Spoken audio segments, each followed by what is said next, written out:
Educación al Día, espacio alternativo y pluralista del equipo sindical de educadores demócratas de Antioquia.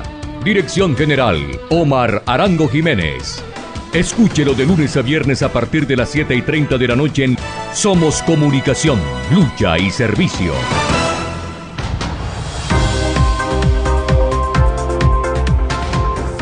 Hola, ¿qué tal, amables oyentes de Educación al Día? Muy buenas noches. Les recordamos que este es el espacio radial del equipo sindical de educadores demócratas del departamento de Antioquia. Mi nombre es Karina Arango Carbonó y hasta ahora les doy la bienvenida a este espacio radial para la educación y temas de actualidad. A esta hora saludamos a quienes nos sintonizan a través de www.educacionaldia.com.co, también a través de nuestro canal de YouTube Educación al Día. Bienvenidos. La luz te cuida, cuida la luz. Por eso, si ves luminarias apagadas en la noche o encendidas durante el día, repórtalo en el numeral 376 desde Tigo o Claro. En nuestra app Estamos Ahí o en el 018-415-115. Recuerda que el responsable de definir la tarifa del alumbrado público es el municipio. Por ti estamos ahí. EPM, Vigilado Superservicios.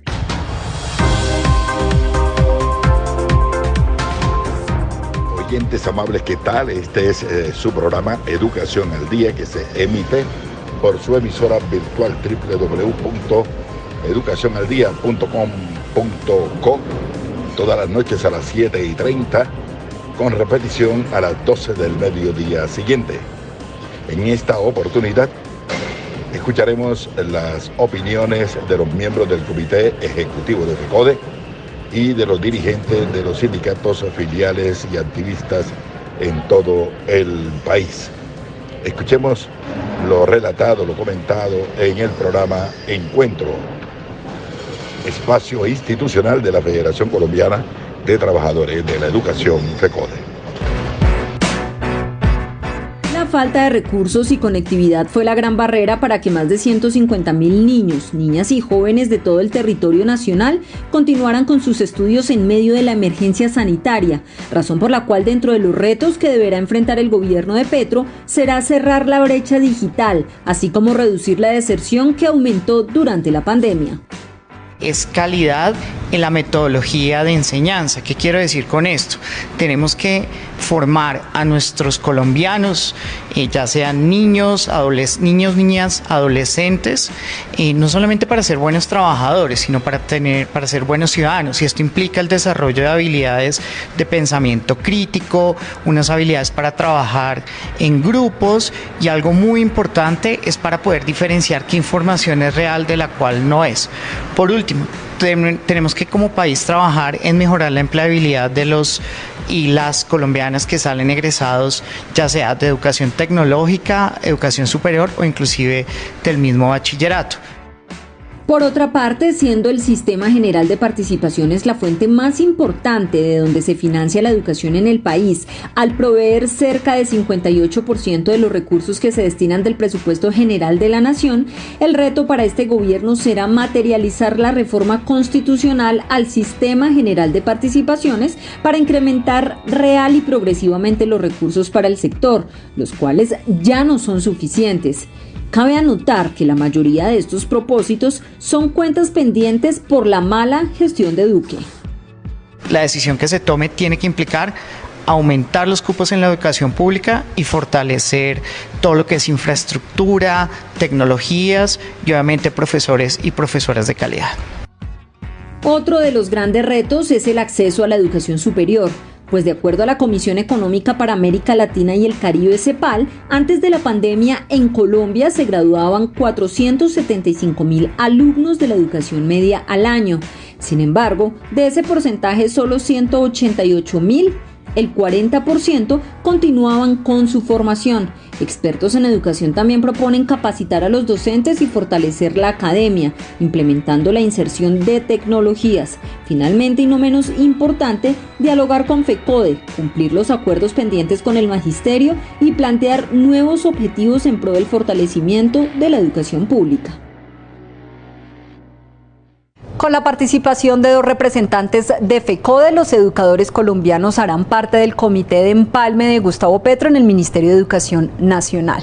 Por lo que hoy les contamos cómo se llevará a cabo esta dinámica y trabajo en esta mesa. Desde el pasado 30 de junio, el gobierno entrante de Gustavo Petro, de la mano de su comisión delegada bajo la cabeza del próximo ministro de Educación, Alejandro Gaviria, y de María Isabel Mena, adelantaron el proceso de empalme en materia de educación, con 8 mesas de trabajo que abarcan 5 temas fundamentales: educación básica y media, educación superior, educación rural, educación para la paz y temas sectoriales como el ICFES y el ICETEX, entre otros.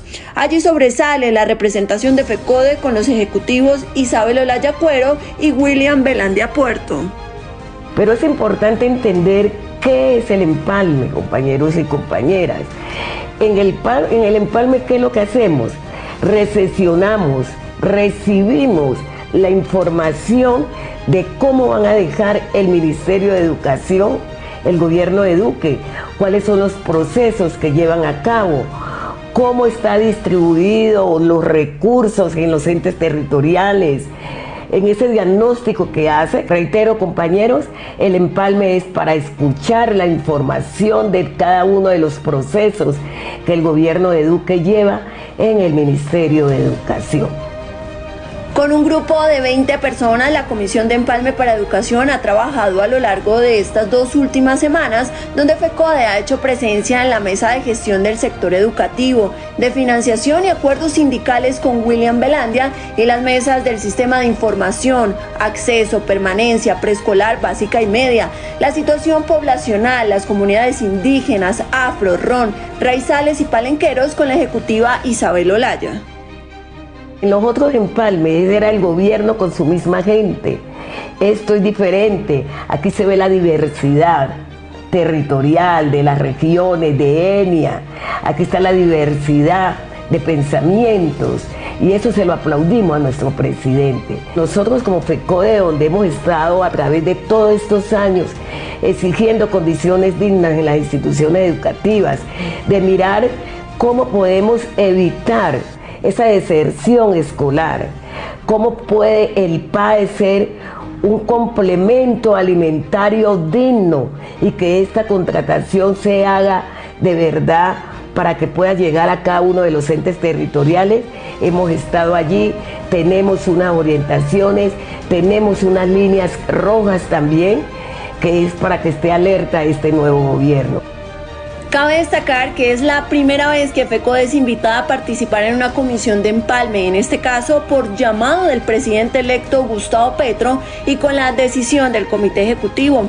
Por eso se convierte en un compromiso con los maestros y maestras del país. Asimismo, es importante precisar que el empalme tiene unas líneas de alerta, como el tema de la financiación de la educación y el FOMAC.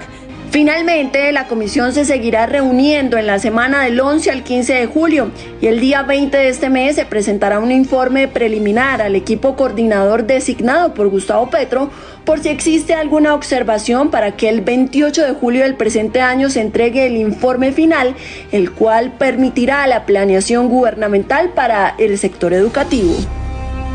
La luz te cuida, cuida la luz. Por eso, si ves luminarias apagadas en la noche o encendidas durante el día, repórtalo en el numeral 376 desde Tigo o Claro. En nuestra app Estamos Ahí o en el 018-415-115.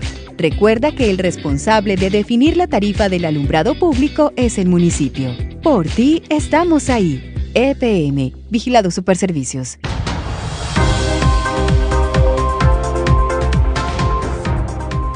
A esta hora, el secretario de Seguridad Social, Docentes Territoriales y Pensionados de la Federación, el profesor Carlos Alberto Paz, se dirige a los docentes del país. Maestros y maestras de Colombia, reciban un fraterno y caluroso saludo. Informarles que desde la Federación se viene trabajando en unas mesas técnicas con la fiduprevisora, el gobierno nacional. Allí se están tomando decisiones demasiado importantes para la salud y la seguridad y salud en el trabajo de los docentes y de sus familias.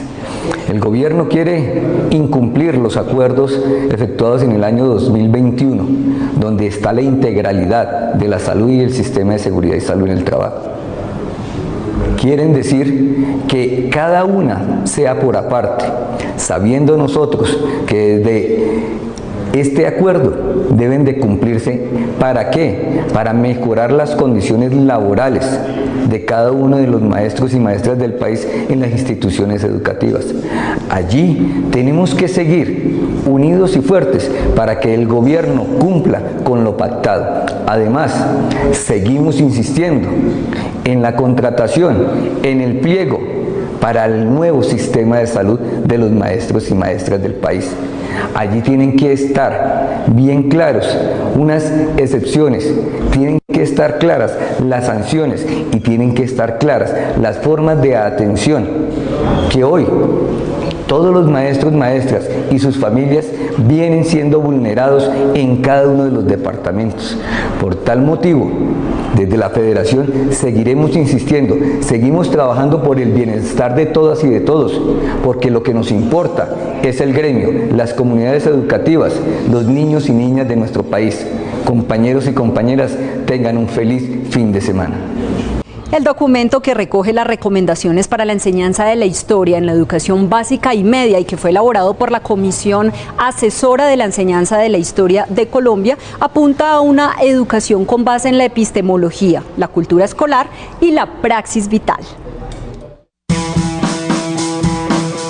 Después de que la Comisión Asesora para la Enseñanza de la Historia de Colombia entregara el 29 de abril al Ministerio de Educación Nacional un informe de recomendaciones, el pasado 1 de julio dicha comisión, organismo consultivo del Ministerio de Educación, bajo la Ley 1874-2017, divulgó al país y a la ciudadanía el documento PDF titulado Recomendaciones para el diseño y actualización de los lineamientos curriculares de ciencias sociales bajo el enfoque de enseñanza de la historia de la educación básica y media, el cual se espera sea la hoja de ruta para la potencialización de la enseñanza de la historia en el país.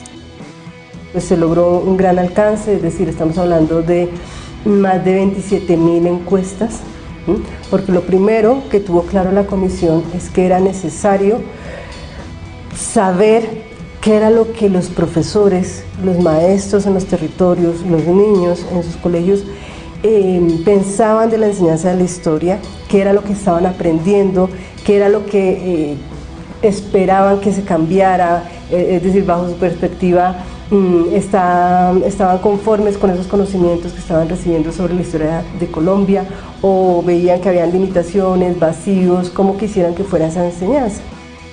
Para este trabajo, la comisión contó con invitados permanentes como la Asociación Nacional de Escuelas Normales, la Comisión de la Verdad, colectivas de mujeres, la Comisión del Espacio Nacional de Consulta Previa de Comunidades Negras, Afrocolombianas, Raizales y Palenqueras, entre otros sectores académicos y educativos.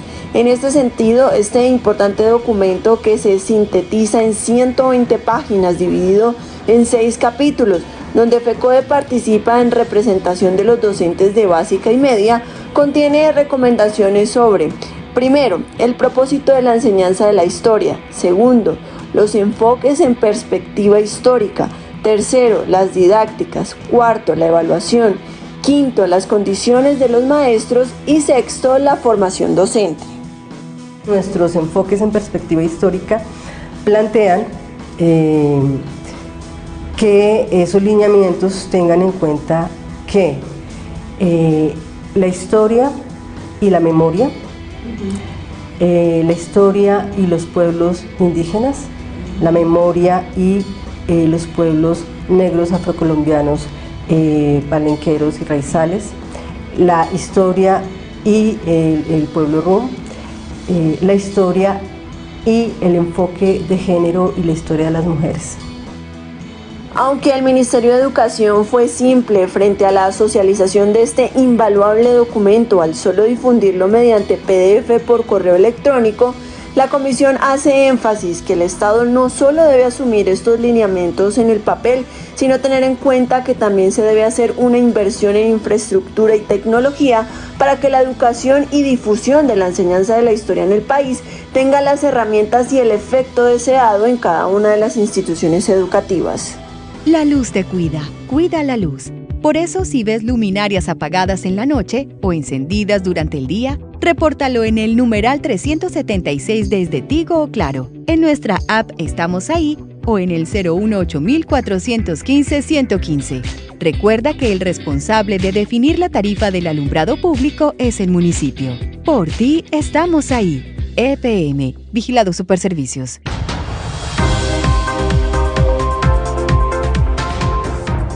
Ser Pilo Paga fue un programa que funcionó durante 4 años, pero que terminó siendo una deuda impagable para 4.052 pilos que desertaron. Una situación que se ha convertido en un callejón sin salida para la mayoría de estos jóvenes que son de escasos recursos.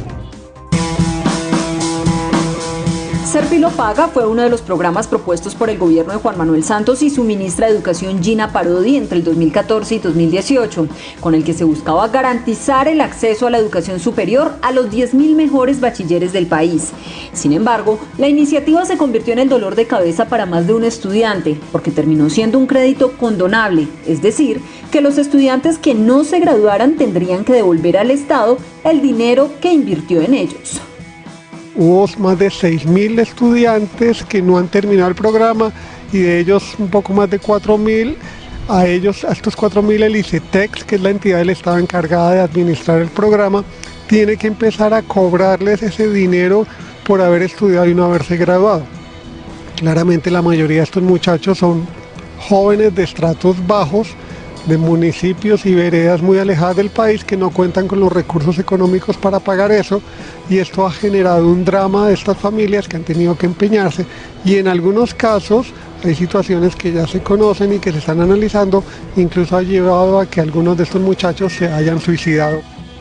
Dado a que los jóvenes podían elegir entre una universidad pública o privada, es incierto tener una cifra precisa de la deuda que los estudiantes tendrían que llegar a pagar, porque mientras en la universidad pública, como por ejemplo la Nacional, el valor de matrícula podría ser de 2 a 4 millones de pesos, en una privada como los Andes estaría entre 15 y 20 millones, que al multiplicarlos por semestre, la deuda total podría estar llegando de 40 a 70 millones de pesos, lo que ha significado que los beneficiarios se encuentren en un callejón sin salida.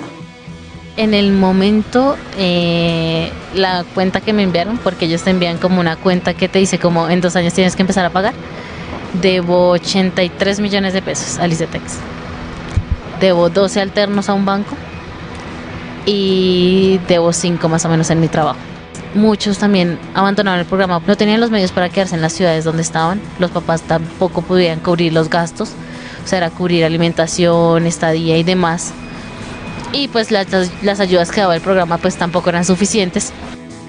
En este sentido, más de 4.000 estudiantes tuvieron que desertar durante la carrera por factores como elevados costos de manutención y falta de recursos, discriminación, acoso, dificultad para adaptarse, presión social y académica, entre otros, lo que les generó problemas psicológicos, angustia, ansiedad, autoestima por el suelo y finalmente frustración absoluta, algo que por supuesto no salió a la luz pública, pero pese a esto, ahora estos jóvenes tienen deudas millonarias y tendrán que comenzar a cancelarlas en septiembre del próximo año. Sin embargo, esto dependerá de las decisiones que tome el nuevo gobierno, ya que una de sus propuestas es precisamente condonar las deudas del ICETEX.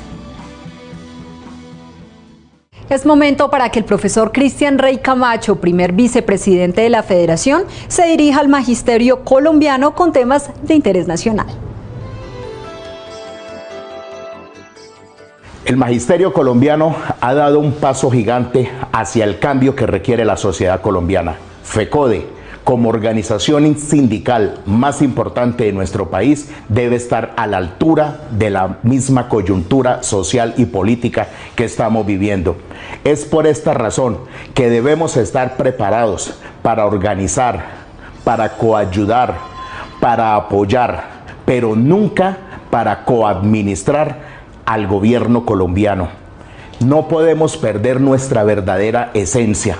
Hoy tenemos un gobierno amigo, pero debemos preservar nuestra independencia sindical para exigirle a ese gobierno amigo que apoye las iniciativas que el magisterio colombiano espera en puntos álgidos con otros gobiernos, como son nuestro estatuto único, nuestro derecho a la salud digna del maestro como de los beneficiarios. Tenemos que seguir luchando para que haya una verdadera infraestructura, para que hayan ascensos en el escalafón de acuerdo a los 3 criterios que la Federación siempre ha defendido. Y un punto importante, el gobierno nacional jugó con el curso de los 8.000. Es hora que revisemos este tema. Es el momento de estar unidos, de trabajar como maestros para obtener los logros en educación pública y en derechos del magisterio. Seguiremos desde la Federación proponiendo objetivos, trabajo mancomunado para presentarle al Gobierno Nacional propuestas a favor de los maestros colombianos. Luego de la victoria de Gustavo Petro y Francia Márquez, varios medios de comunicación han contribuido a desinformar en materia económica, lo que se considera como pánico económico y se constituye como un delito dentro del Código Penal. Con la victoria de un gobierno progresista como el de Gustavo Petro y Francia Márquez, han sido varios los temores manifestados por inversionistas locales y extranjeros que miran con cierto temor la llegada al poder de un gobierno de izquierda, situación que ha sido aprovechada por parte de la oposición para promover especulaciones económicas que tienen que ver con la fluctuación del precio del dólar, la eliminación de la exploración y explotación petrolera y la salida de varias empresas del país. La fluctuación, por ejemplo, del precio del dólar que viene incrementando desde que estamos por parte del gobierno de Iván Duque y que obedece a factores exógenos asociados al comercio internacional, y son fluctuaciones que se había dicho que iban a llegar a los 5.000, 7.000, 8.000 pesos. También se había dicho que se iba a eliminar la exploración y explotación petrolera dentro del escenario de lo que podría ser el recaudo de las finanzas públicas en el país. Esto también es falso porque el mismo presidente Gustavo Petro ha manifestado que se va a suspender de forma gradual después del 8 de agosto lo que es la exploración de hidrocarburos. Es muy diferente a la explotación. Esto significa que la seguridad jurídica de los contratos de exploración y explotación que en este momento están vigentes se van a mantener hacia futuro. Sin embargo, algunos medios de comunicación como Semana han planteado 2 tipos de información que se dan dentro de los análisis económicos. En primer lugar, el análisis de datos económicos de fluctuaciones que responden a dinámicas del mercado interno e internacional. Y por otro lado, se la han jugado hacia un escenario especulativo que podría incurrir dentro del pánico económico, haciendo que las personas piensen que van a perder sus inversiones, casas o pensiones. Una decisión muy irresponsable, sobre todo después de que fueron denunciados ante la Fiscalía General de la Nación por la edil Lina García de Alianza Verde, tras asegurar que el dólar había incrementado más de 1.000 pesos en tan solo momentos, tras la llegada de la izquierda al poder de Colombia. Que no hay nada que temer, la población tiene que estar abierta a ese cambio responsable y gradual que se nos propone, y ciertos medios que han convertido la información en propaganda política al servicio de estrechos intereses personales, tanto en la prensa escrita como en la televisión.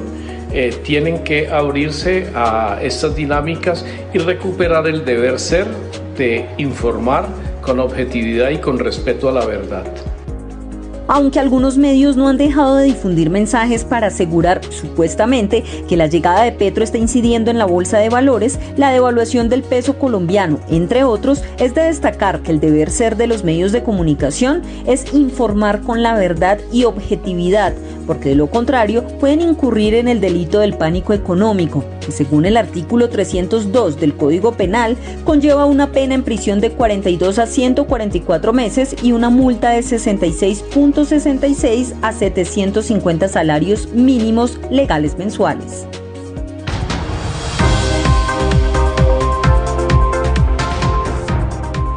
A Amables oyentes, hemos llegado al final de nuestro programa Educación al Día. Les recordamos que este es el espacio radial del equipo sindical de educadores demócratas del departamento de Antioquia. Les recuerdo que soy Karina Arango Carbonó y agradecemos a todos por su sintonía. Les recordamos que nos pueden escuchar de lunes a viernes a través de www.educacionaldia.com.co de 7:30 de la noche a 8:30. También pueden sintonizarnos a través de nuestro canal de YouTube. Feliz noche para todos. Educación al Día, espacio alternativo y pluralista del equipo sindical de educadores demócratas de Antioquia. Dirección General, Omar Arango Jiménez. Escúchelo de lunes a viernes a partir de las 7:30 de la noche en Somos Comunicación, Lucha y Servicio.